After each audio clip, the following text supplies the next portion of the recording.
82nd started as an infantry division in World War I. Sergeant Alvin York was with the All-American Division. Also a major named Jonathan Wainwright, destined for greatness as a general in World War II. At war's end, the All-American Division was demobilized. It came alive again in 1942 when it was reactivated as an infantry division under General Omar Bradley. When General Matthew Ridgway took command later that year, the 82nd became the Army's first airborne division. From the start, airborne training was rugged. They ran and ran some more. They jumped and climbed and crawled. There were calisthenics, rifle range, shoot school, glider loading, practice jumps, crash landings.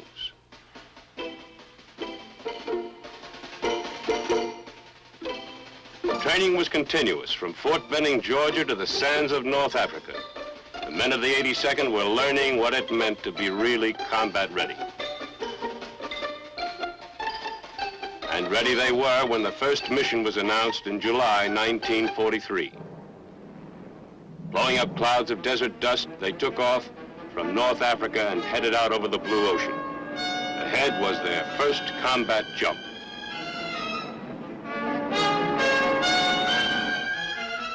They were to drop into Sicily behind enemy lines, ahead of an Allied invasion that was coming in by sea.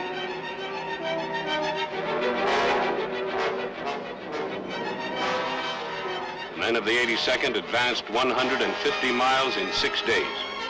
The German and Italian defenders were routed, but not without hard fighting. The Sicilian campaign was the first combat proof that American airborne doctrine was valid, and the fighting quality of its paratroopers was made dramatically clear.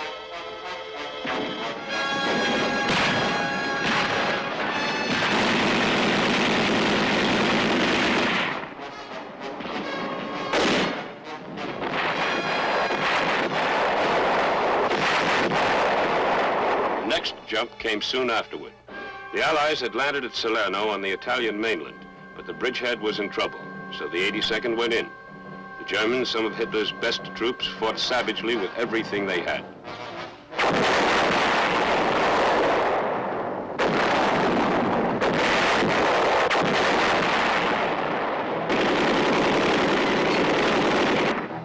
It wasn't enough. They were beaten back. On October 1st, 1943, Naples was liberated. Men of the 82nd led the way in, but they had little time for the victory celebration, as elements of the division fought at the Anzio beachhead.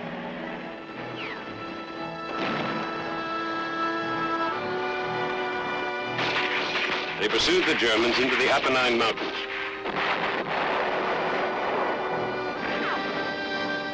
They had to fight mud and exhaustion as well as rocky heights. Spearheading the Fifth Army's advance, they finally joined the British 8th Army at Mount Samucro.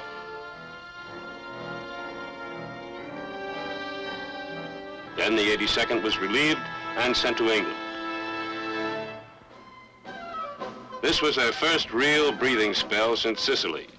No one really believed it would last for long, but it was nice while it lasted. Replacements began pouring in, and intensive training was resumed.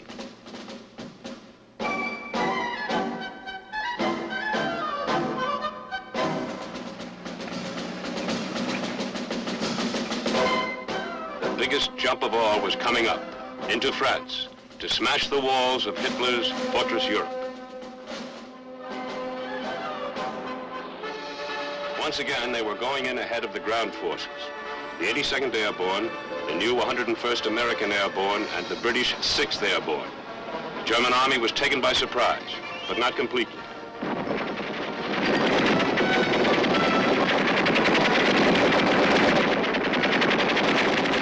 The U.S. 82nd Airborne Division will land to the immediate west of the 101st for the purpose of preventing the movement of enemy reserves to the east and north. The Festung Europa, walled in by the formidable defense in depth of the Atlantic Wall.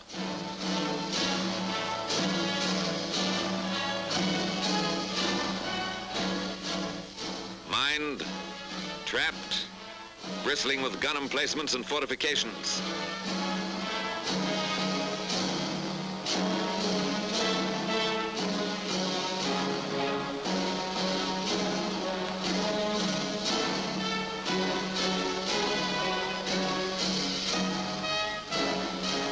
impregnable barrier, said the Nazis.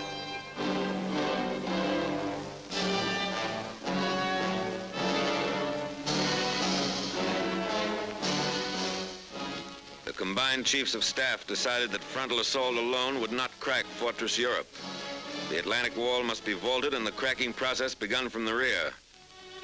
The initial effort by land, sea, and air would be made in this area, spearheaded by troop carrier and airborne forces.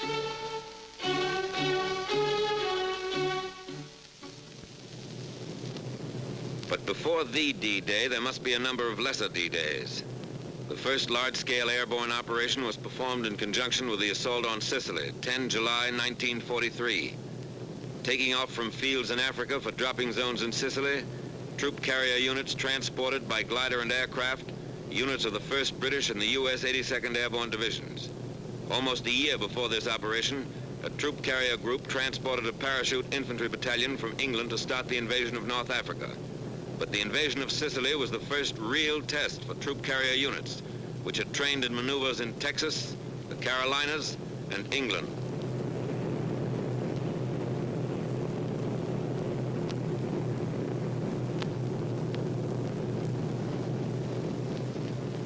The Sicilian operation indicated there was much to be learned about the planning of an airborne operation. Troop carrier aircraft were shot down by friendly forces, and parachute drops were widely scattered. It was a tactical success, however, rich in experience for the units which would later participate in the assault on the continent. The lesson was driven home that more navigation aids were badly needed, that gliders must be landed at slow speeds, that some type of air brake was necessary to decrease the rate of descent of gliders going into small fields, that protection for the nose of the glider in rough landings should be provided, not only to protect the pilot, but to facilitate unloading. A technique had to be worked out for gliders landing on water.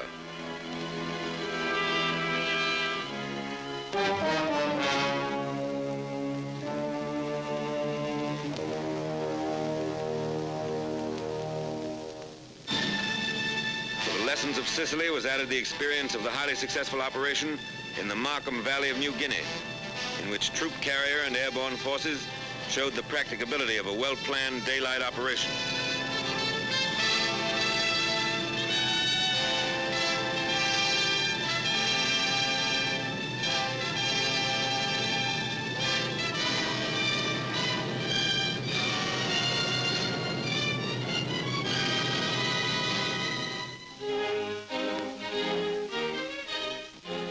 Back in the United States, many lessons learned from the operations in Sicily, Markham Valley, and Salerno were made a part of training and maneuvers.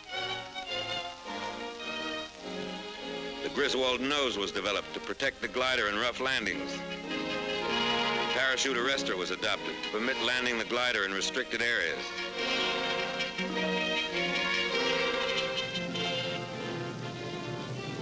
The intercom between tow plane and glider was introduced.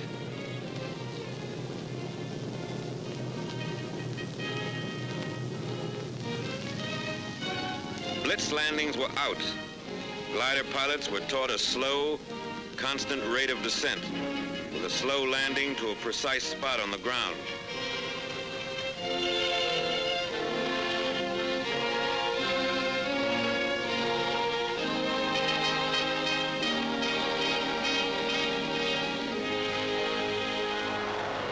Many types of combat aircraft were suitable for towing the CG-4A glider.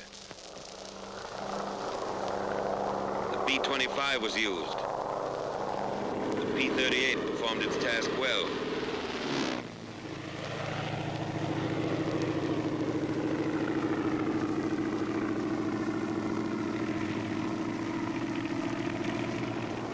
And even the PBY became a tow plane.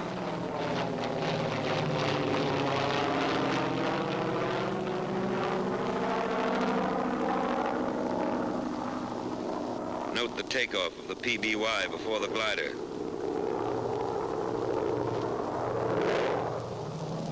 Here's a B-17 in dual tow.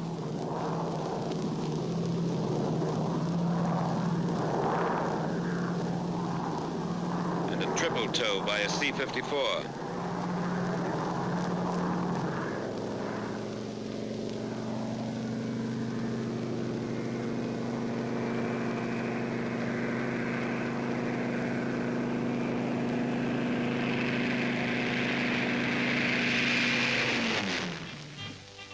Airborne aviation engineers trained in anticipation of their probable use for building landing strips and rebuilding bombed airdromes in France. Troop carrier airplanes are converted in a matter of minutes into ambulance ships.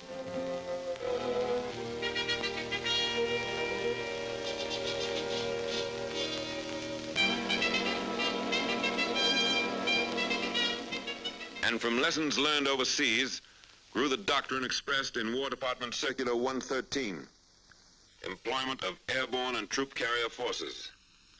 Doctrine was put into practice, and Circular 113 became the blueprint for all future airborne operations. Airborne and troop carrier units are theater of operation forces. Their employment must be an integral part of the basic plan made by the agency directing all land, sea, and air forces in the operation. The coordinating directive must be issued in time to allow realistic preparation and training by troop carrier and airborne units for the specific operation. Airborne troops must be employed in mass, and the bulk of the force landed in as small an area as possible. The use of highly trained Pathfinder teams dropped in advance to mark dropping zones and glider landing zones is essential. Procedures must be prescribed which will ensure that troop carrier aircraft on course at proper altitudes and on correct time schedules are not fired upon by friendly forces.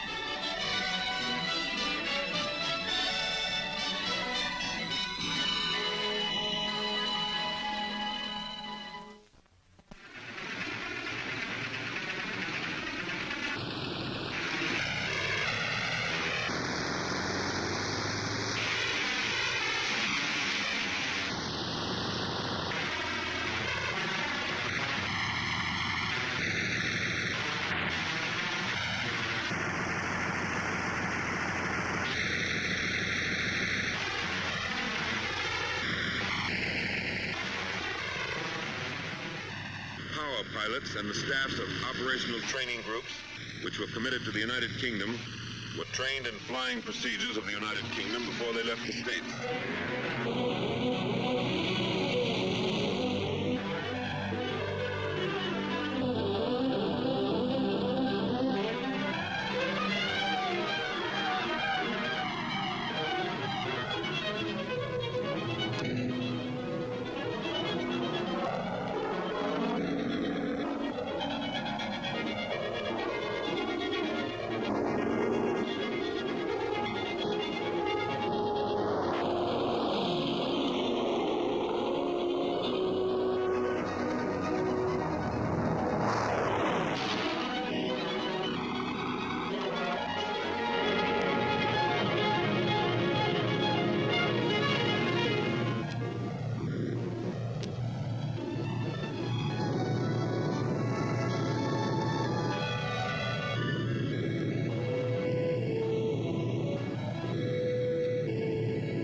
Flying was emphasized, designed to prevent early detection by the enemy. Air crews had to fly through a corridor of flak, pinpointed by searchlights.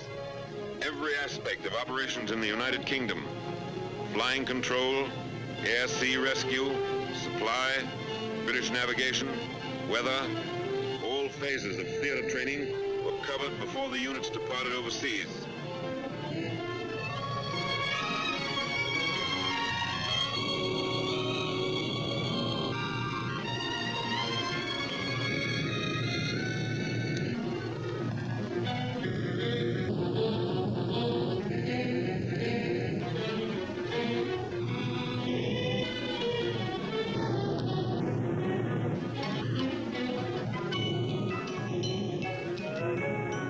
Maneuvers ended with gliders landing in small fields, similar to the potential landing zones in France. Live loads are in the gliders.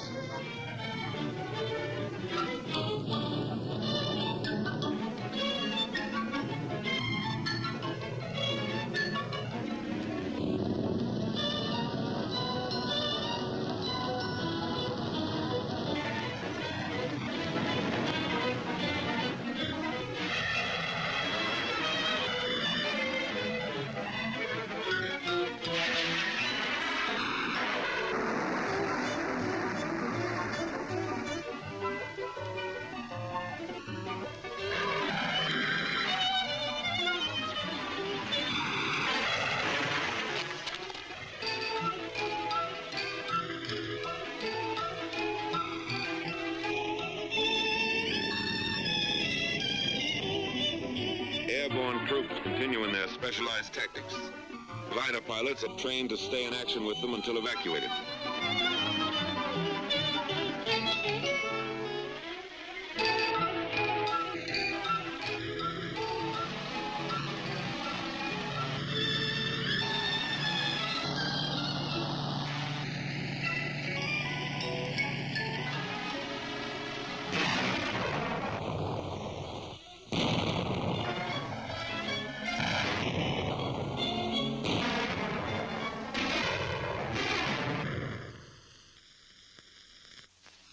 Meanwhile, in England, Supreme Headquarters was formed.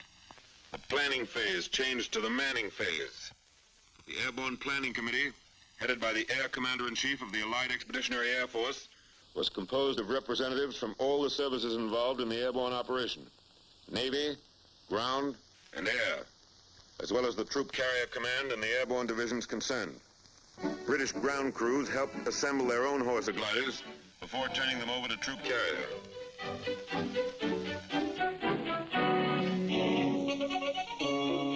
This British Horser now belongs to the 9th Troop Carrier Command.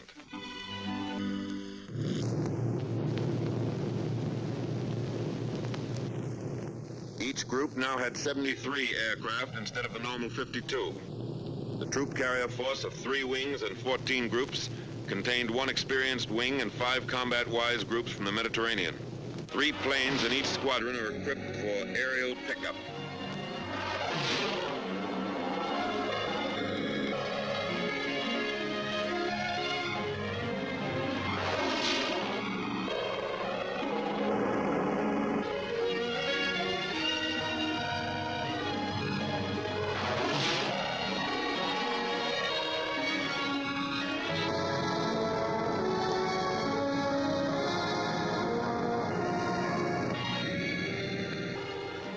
Coordination between ground and air is necessary for accuracy in delivery of resupply containers.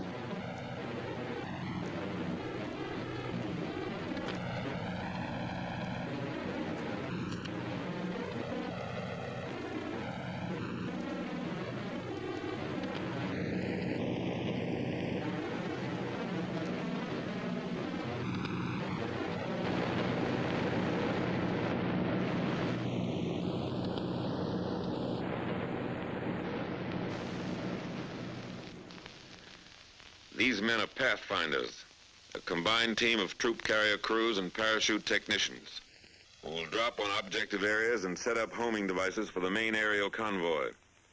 Teams consist of 9 to 14 technical men and 5 security personnel.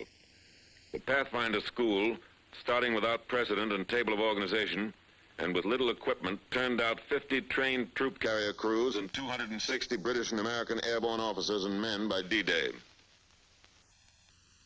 Pathfinder airplanes were equipped with every navigational aid used by troop carrier, and the flight crews and airborne teams received 30 to 60 hours training in their use, both in the air and on the ground. Each Pathfinder team is equipped with 8 specially designed holophane lights from which DZ light tees are made.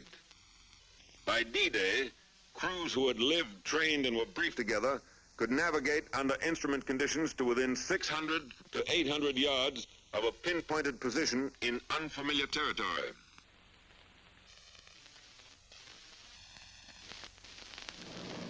From March through May, 35 lower echelon and 3 full-scale command exercises were held, culminating in a full-dress rehearsal for the operation against the continent. The times, loads, distances, and navigational aids were exactly as would be used in the assault. Landing zones were selected for their similarity to those in Normandy, which intelligence showed were 900 to 1,500 feet long and averaged 500 feet wide. Mosaics showed that the objective areas would hold 1,300 gliders. The Normandy fields were bounded by trees 15 to 75 feet high, along with numerous dense hedges.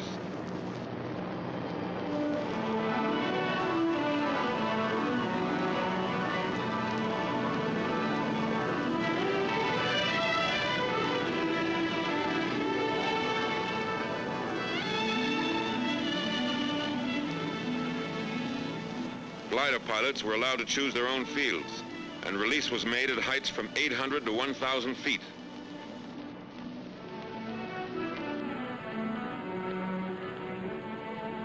Both ideas were impractical.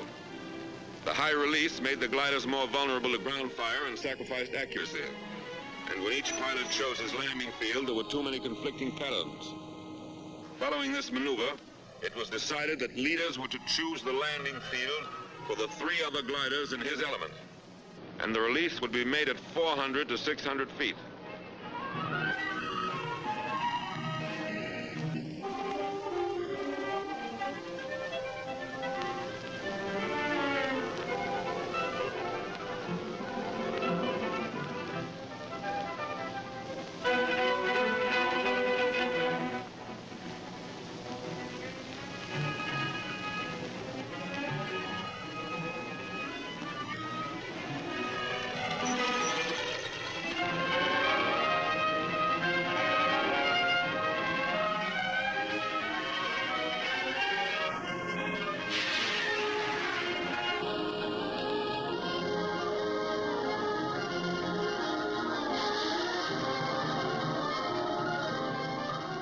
If fields small enough for practical operational training are used, there are certain to be crack-ups. A compromise must be made between realistic training and the number of gliders which may be expended on the maneuver.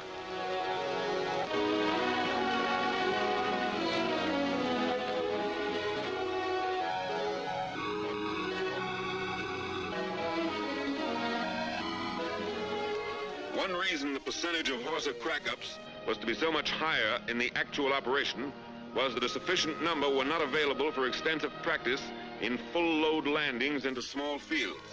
Because of their rugged fuselage construction, most of the CG-4A gliders which sustain damage upon landing deliver their loads of personnel and equipment in fighting condition.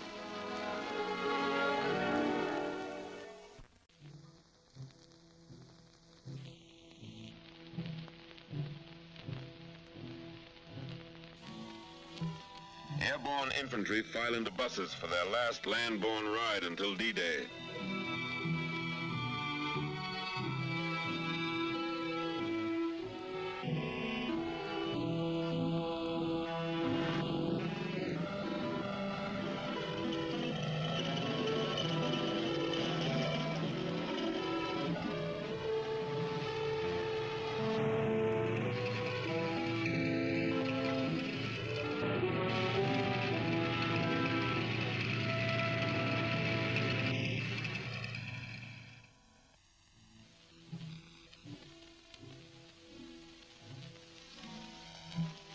These hangars are their barracks until they climb aboard the airplanes and gliders.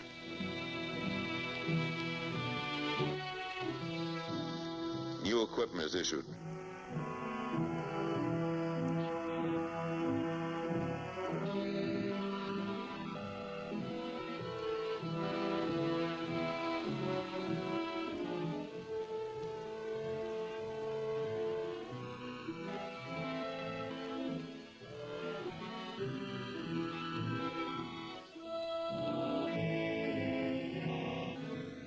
Grab a few moments to read letters from home and write a few lines.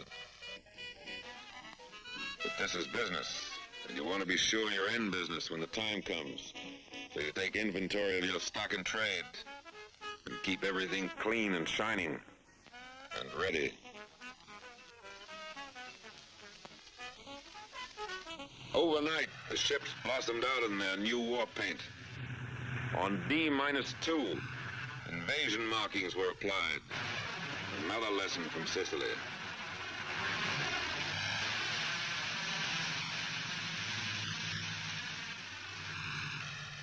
Invasion money revealed the objective.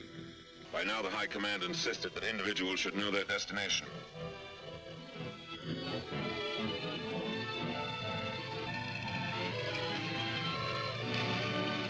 Hours before takeoff time, parapacks were assembled and delivered to the C-47s.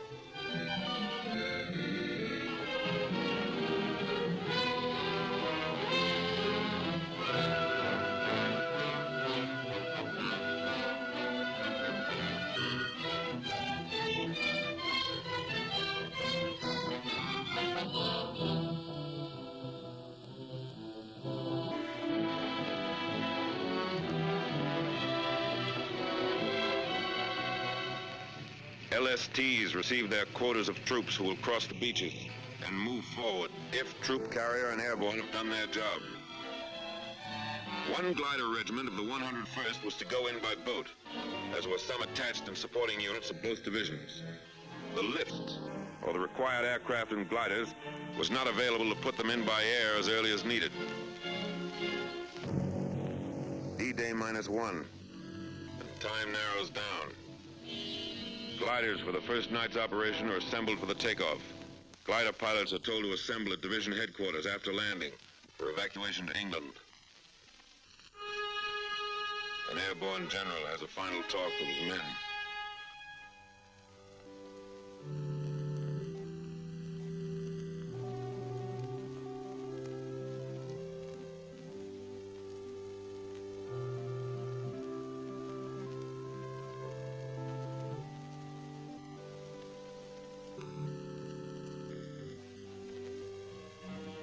Troop carrier and airborne have their final inspection.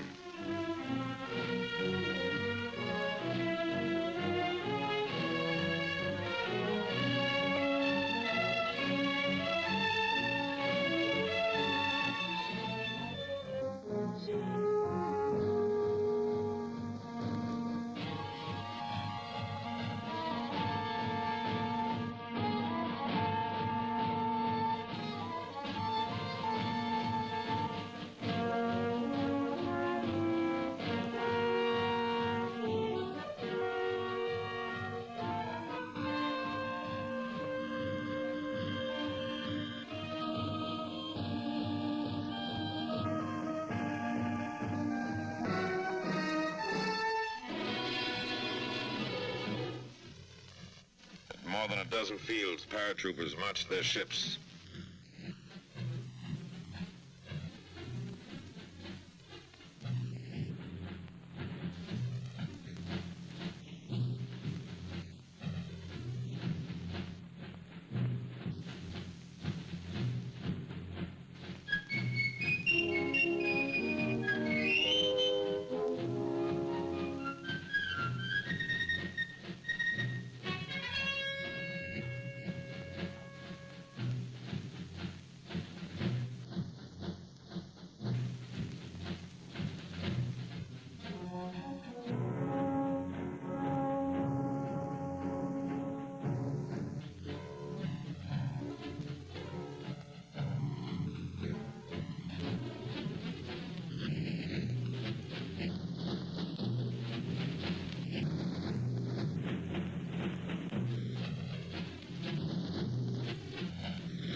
Each pilot has been furnished a list of his passengers.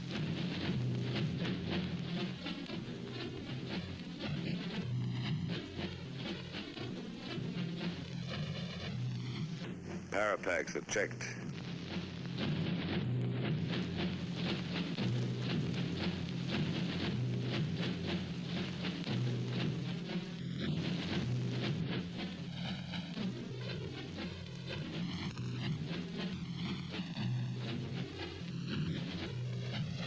This outfit has enough Apache blood in its collective veins to justify their haircut.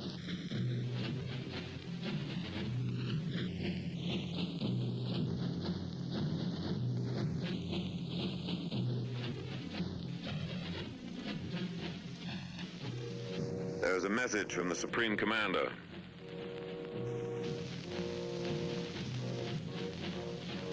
You are about to embark on a great crusade. The eyes of the world are upon you, and the hopes and prayers of all liberty-loving people go with you.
pilot and crew chief make a final check of the parapacks.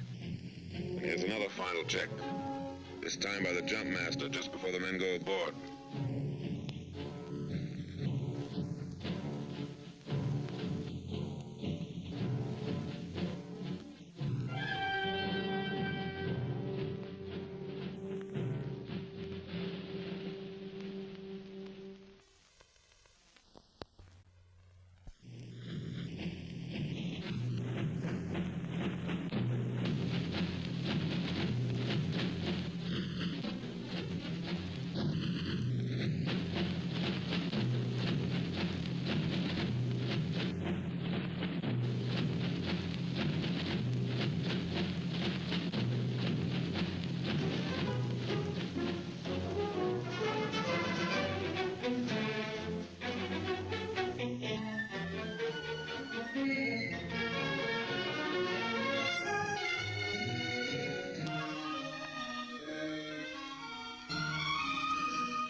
This trooper will drop his British leg pack loaded with demolition supplies just before he lands.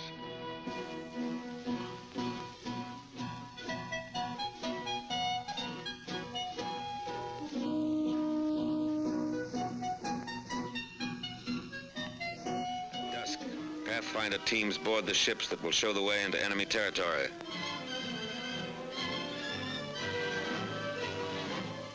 .925 troop-laden aircraft will home tonight on navigation aids set up by these pathfinders. This is 1 minute out of 1 hour in one day in the world's history that has rarely been equaled. These are the first ships to take off in the airborne invasion of Fortress Europe.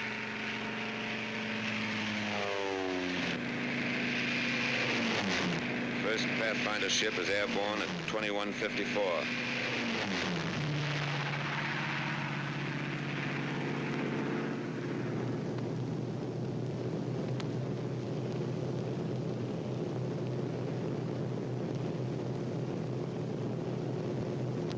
As the Pathfinders head for the coast of France, other C-47s move into position for their takeoff at the head of the runway.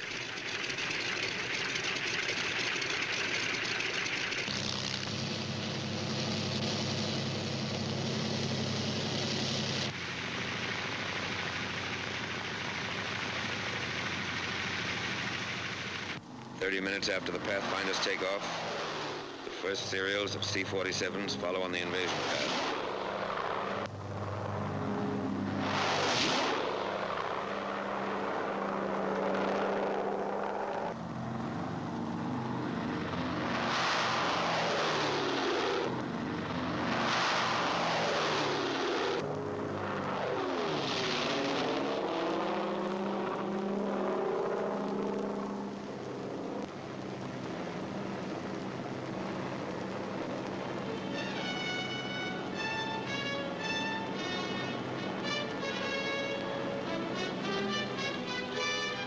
Troop carrier aircraft cross the channel.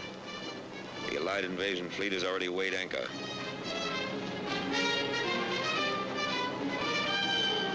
Sealing had been forecast as 3,000 en route, clearing at DZ, but actually is variable, 500 to 1,000.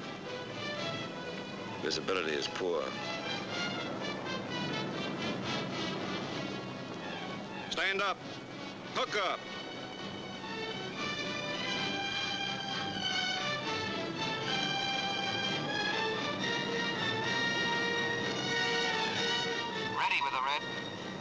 Show the red.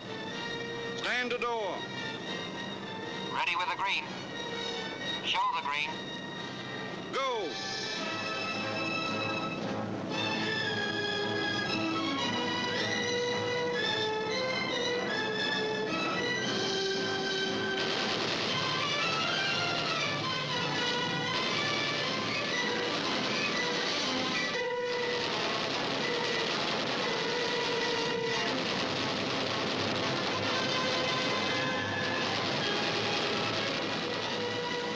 unit landed squarely on the German 91st Infantry Division and other enemy troops.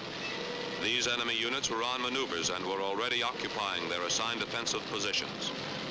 Surprise was gained only by the leading parachute unit, and subsequent serials found themselves under practically continuous ground and anti-aircraft fire while crossing the peninsula and upon landing.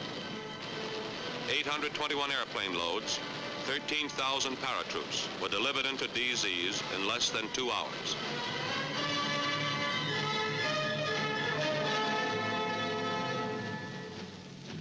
Troop carrier had not planned or trained for a night glider landing, but more panzers moving into the peninsula made 100 glider loads of anti-tank guns and troops essential for the initial phases. It was estimated that only 50% of personnel and equipment would be available for use after the landing. This calculated risk was accepted. The serials were made up of the reliable CG-4As, which were easier to put into strange fields in darkness. 0200. Time for the gliders to go.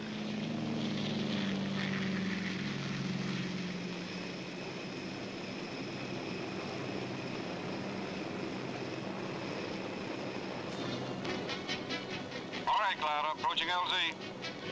Roger. Okay, cut loose. Roger. So long.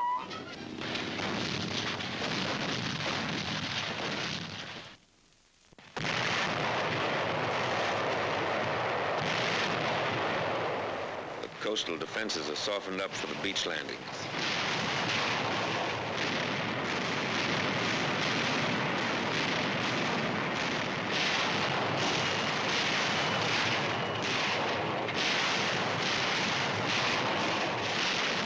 Daybreak. The naval bombardment continues.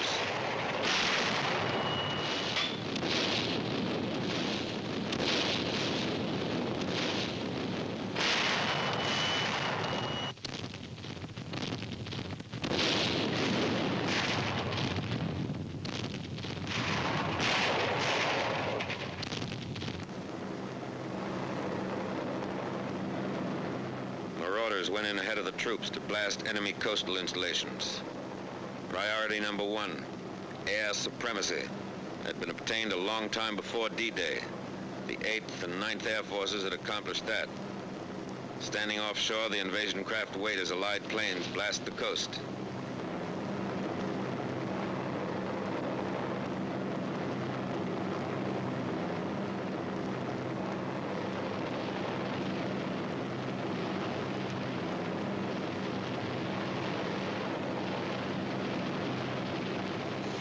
Allied surface ships come in.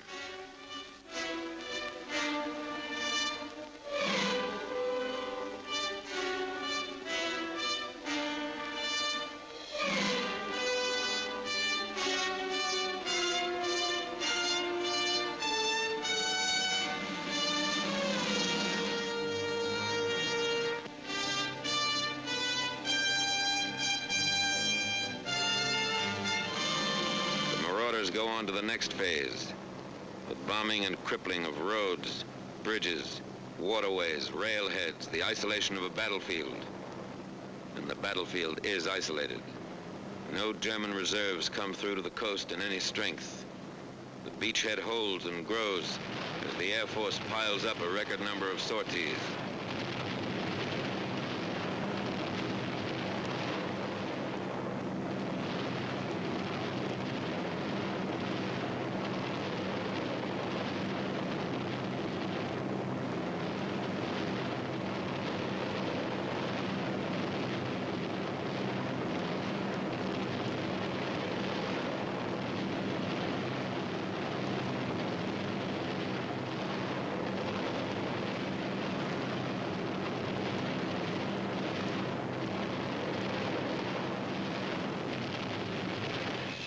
Fighters blast every target that moves on enemy ground.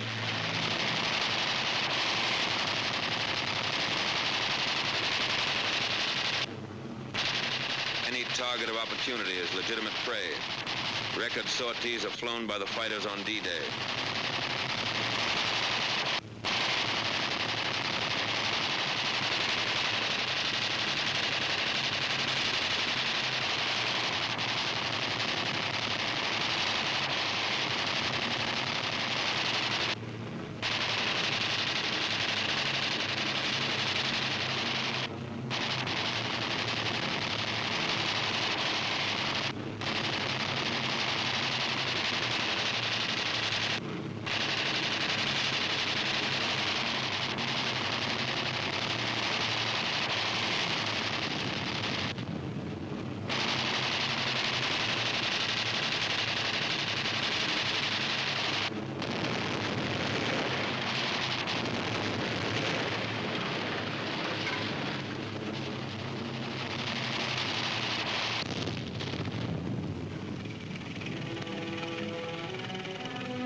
Back in England, the next glider serials are being marshaled for the takeoff. The C-47s are doing double duty. Back from the paratroop drops, they're ready to take off with gliders. Dual tow had been practiced in the States, but it was not used in this operation due to the extra time necessary for air assembly and to the additional marshalling space which it would require on the aerodromes.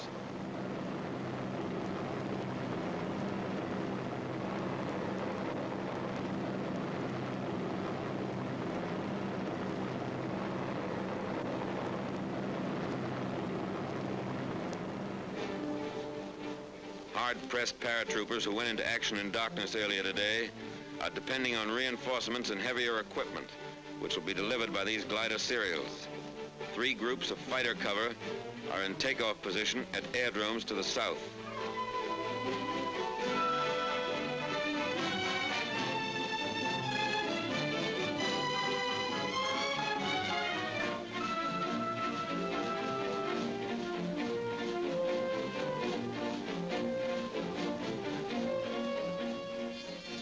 Coordinated British effort was made simultaneously by the British 6th Airborne Division, transported by RAF 38 Group on objectives around Caen.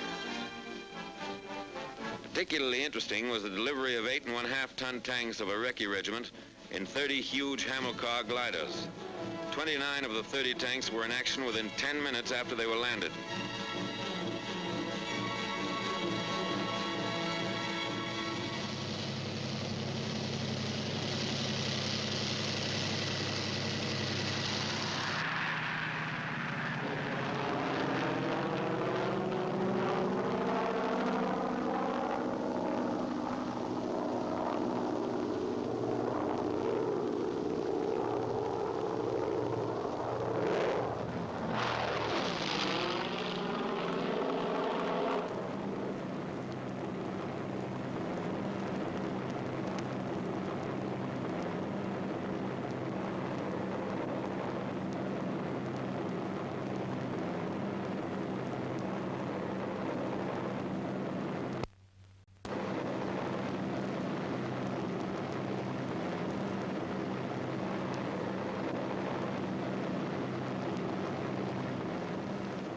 Air superiority makes possible this daylight operation.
ACAC ended a mission for this friendly airplane.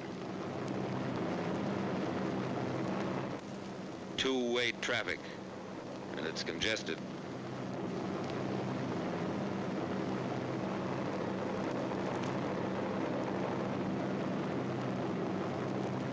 These are areas flooded by the Germans.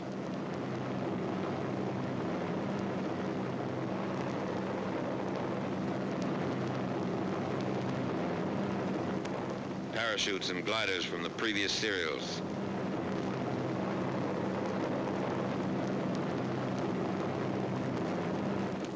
The gliders cut loose from their tow planes.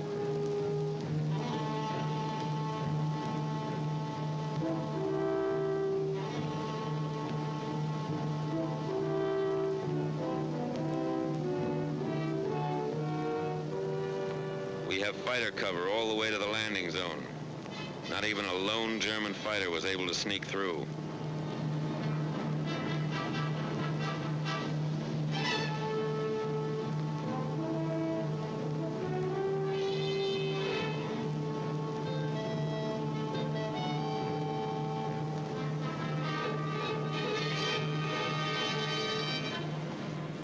the gliders makes a landing in the flooded area.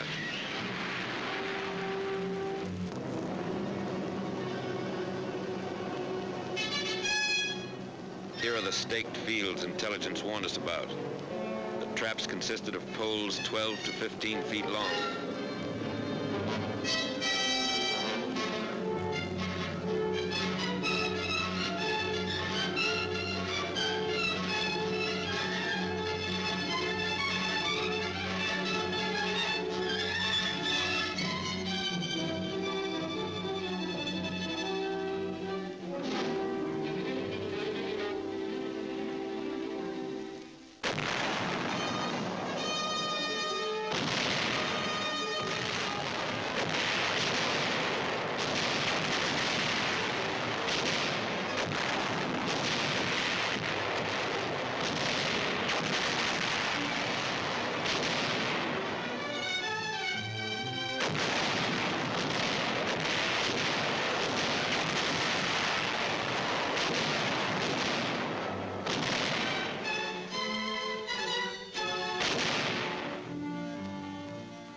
The 82nd and 101st Airborne Divisions were in action 33 and 24 days, respectively.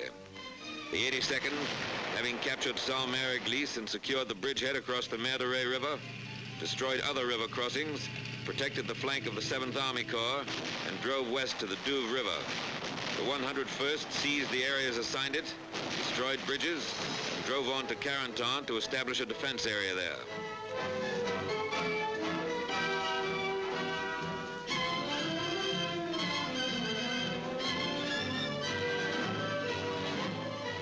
Troop carrier, the commanding general of the 82nd Airborne Division sent this commendation.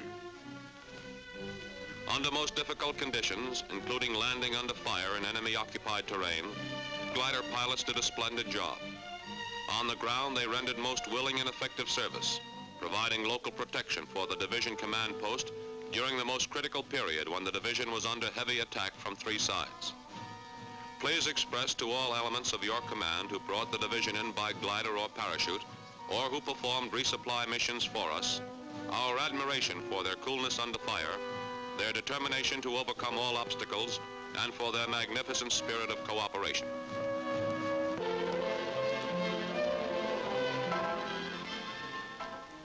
This is part of the price paid for 6 and 7 June 1944.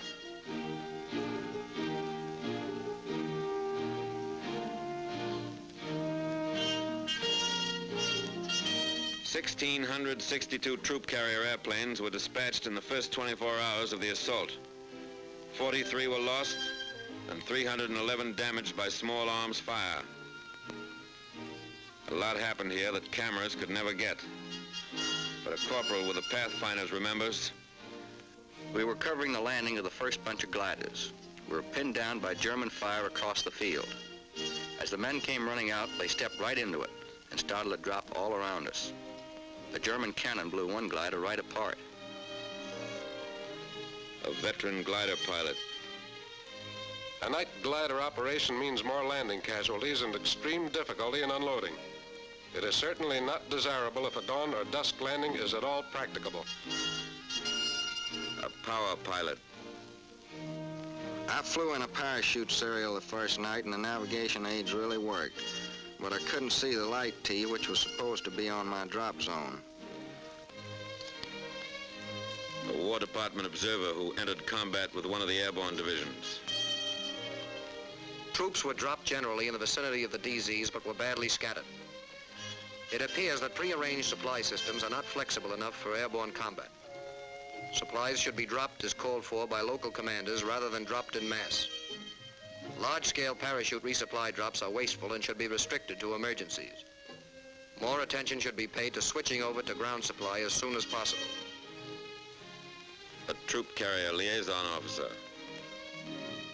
Our Pathfinder teams, in 2 cases I know of, suffered heavy casualties.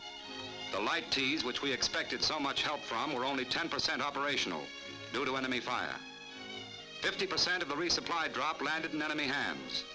Communications didn't exist to advise latest serials of changes in the enemy situation.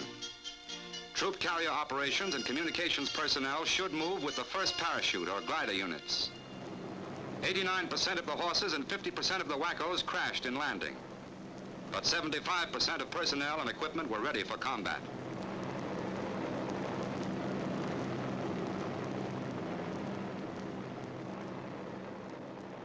A key point in the Nazi defenses and the first town to be liberated in France.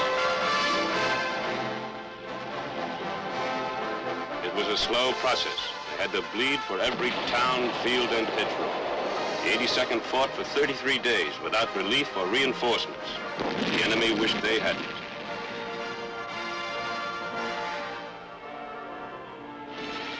Of the 13,000 men who jumped into Normandy, only 5,000 were still on their feet when the 82nd was sent back to England to rest and rebuild the outfit.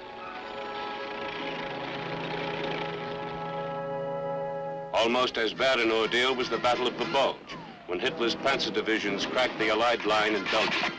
The 82nd was called on to hold the northern shoulder of the Bulge. Not only were they outgunned and outnumbered, they were freezing.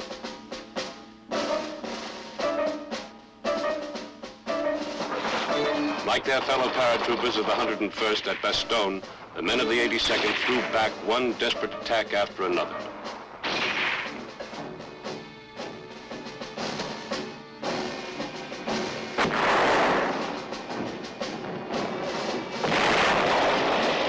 Finally, the Nazi drive was played out.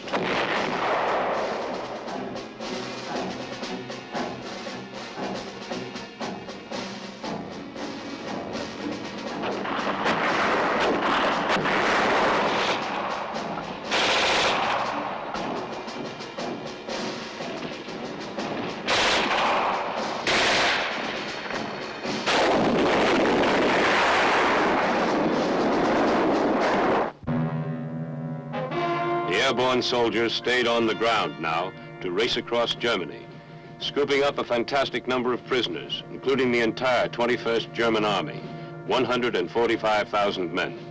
It was an inglorious end to Hitler's dream of a 1,000-year Reich.